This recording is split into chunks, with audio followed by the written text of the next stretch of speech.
On décide de s'arrêter pique-niquer, sur le bord d'une piste et en fait un 4x4, qui sort, de nulle part, vient, s'arrête, à quelques mètres de nous et là, des hommes, sortent du 4x4 et ouvrent le feu sur, nous qui étions en train de pique-niquer. Dans un premier temps, moi je commence à courir vers eux et là, à ce moment-là, il y en a un qui se retourne vers moi et qui commence à me viser, qui commence à me tirer dessus. Alors je me retourne, je commence à courir, je sens deux trois balles qui sifflent et là je me suis, allongé par terre.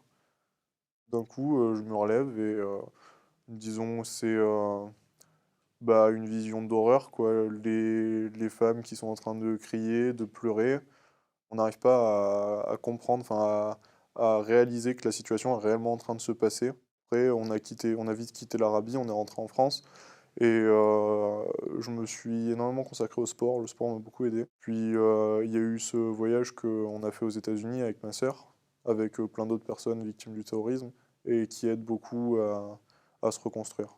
Le projet, Common Bond et le projet Papillon, donc créé par la FVT, c'est de rassembler, des jeunes victimes du terrorisme afin de leur permettre de justement rentrer en contact avec d'autres personnes victimes du terrorisme parce que d'abord, ce qui s'installe, c'est le sentiment d'être seul.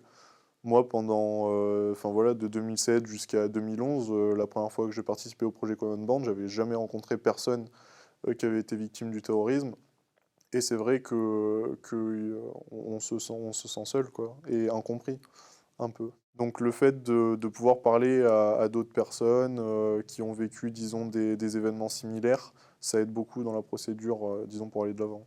Oui, c'est vrai que j'ai envie de dire que on est comme une grande famille, c'est, le f disons qu'on crée des liens très intenses et très forts sur, une très courte durée parce qu'en plus on habite tous, à des distances, enfin voilà, faramineuses.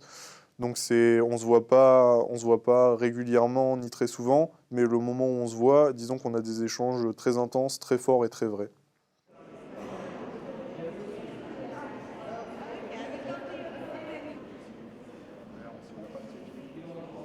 On est ici justement pour lutter contre la radicalisation. Je pense qu'ayant vécu ce qu'on a vécu, ça nous paraît à nous tous très important de mener un combat, contre ça.